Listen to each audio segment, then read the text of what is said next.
We are not at Comic-Con, Ryan Davis. Hell no. We are on a comfy couch in an air-conditioned office right now. Hell yeah. But Activision was kind enough to bring Comic-Con to us. Hell yeah. Yeah. This is Spider-Man Shattered Dimensions. Hell yeah, it is. Yeah. You're pretty stoked about Spider-Man, aren't you? Yeah.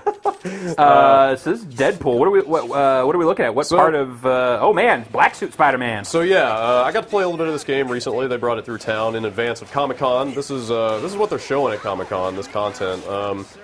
So if you haven't heard about Shattered Dimensions, it has 4 different Spider-Men. Yes, in their own piece of said Shattered Dimension. Yeah. So there's Amazing Spider-Man, Spider-Man 2099. Ultimate Spider-Man is the new one. That's what we're looking at here. Yeah, that's the most recently revealed. Yeah, so that's, Noir Spider-Man, I believe, is actually the newest. Though ironically, it is set in the old. But we'll get to that later. Yeah. So it's interesting that they're calling this Ultimate, Brad, because I don't know that the whole black suit thing is the symbiote suit stuff is.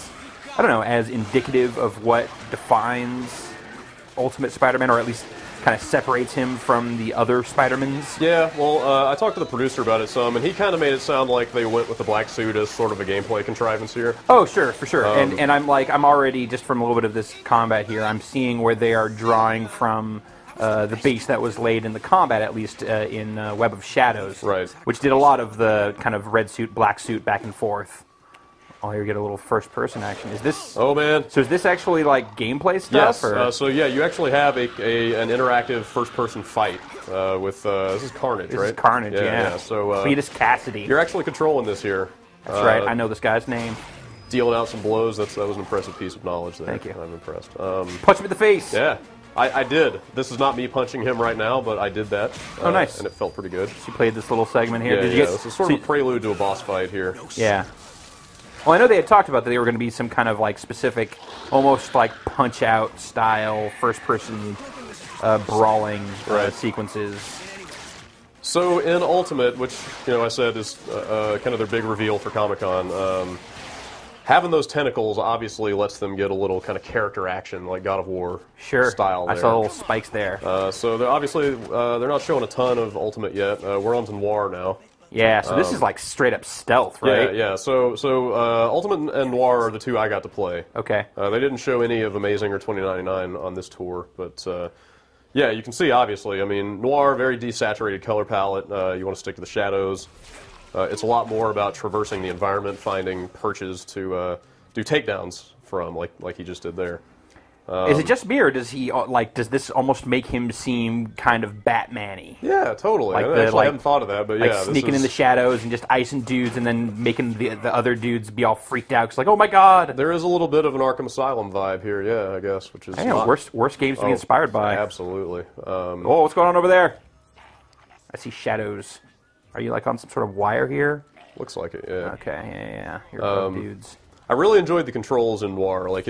It's real loose, kind of free form. It makes it real easy to figure out where you're going to zoom to. You can basically get this little icon over points in the environment. Oh, as far as where you're going to use your little zip. Yeah, and you just hit a button and you will basically zoom right to where that icon is. So super easy to traverse the environment.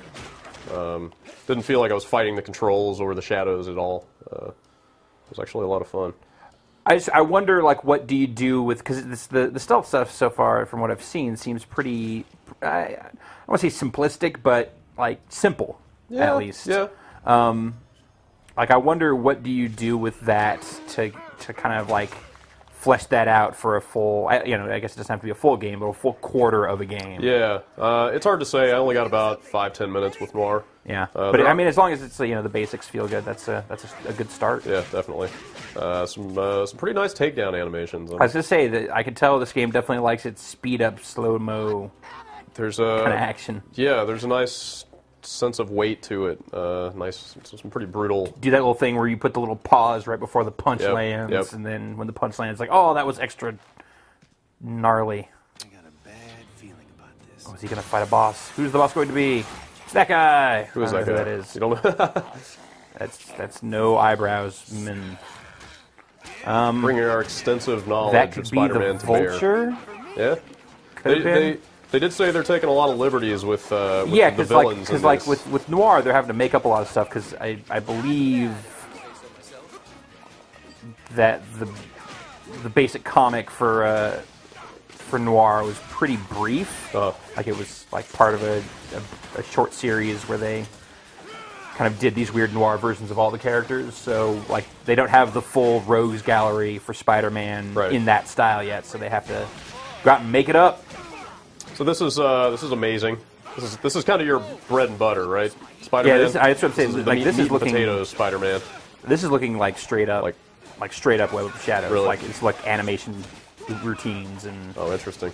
getting a little bit of that in Ultimate as well. Yeah. Like there's some like that move right there, the little pause right like when he gets up in the air and zips down to a guy, like this stuff. Yeah, a lot of this is looking Quite familiar.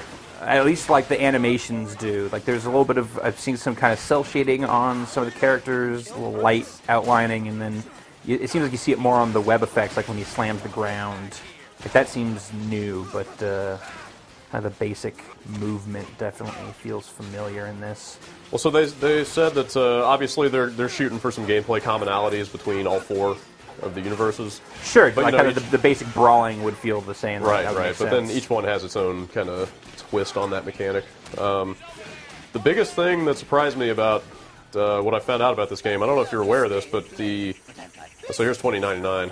This is the one I know the least about. The comic or the gameplay? The comic. Okay. Well, I guess both. Yeah, they didn't show this one at all, so I don't have a lot of gameplay background on this. But the thing I was going to say is the thing that surprises me about this game is that it presents action levels from all four universes interchangeably.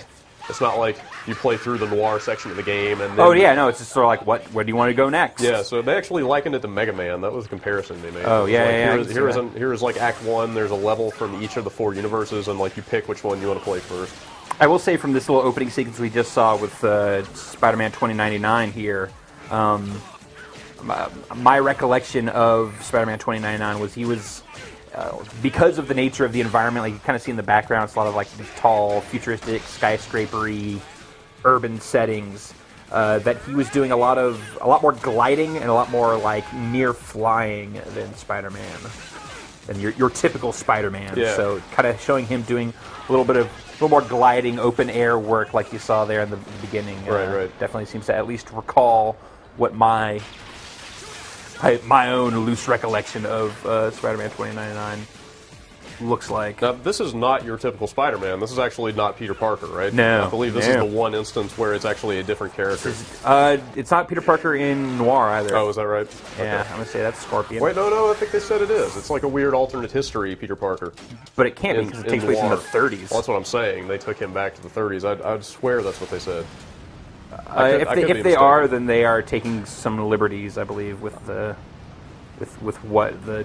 Oh, see now this is some straight up 29. This is pretty awesome actually. Yeah, I'm actually pretty impressed with this game from what I've seen. Part of it. looks kind of Collectibles. Oh, dude, there were so many collectibles in Noir. I totally was ignoring all the like civilians I was supposed to be saving. Just running around collecting spider emblems. When you say so many, do you mean just like in variety or just in volume? Because too many different kinds of collectibles can be a bad thing. I think there might have been two different kinds. Okay. If I remember. One of them was, I think one of them contributes to your ability development. Just tapping the skill tree. Did I say Stark? Is this some sort of Iron Man? Kind of weird crossover. All right, we're done. That's it. Spider-Man was- Shattered Dimensions. Yeah. It's, Look for it September September 7th, I believe. Yeah, there's... 1st. Yes. Was it? 1st, 7th? Pretty sure it's the 7th. 7th, 1st. Let's say something. September. Catch For it, it soon. bub. Snicked.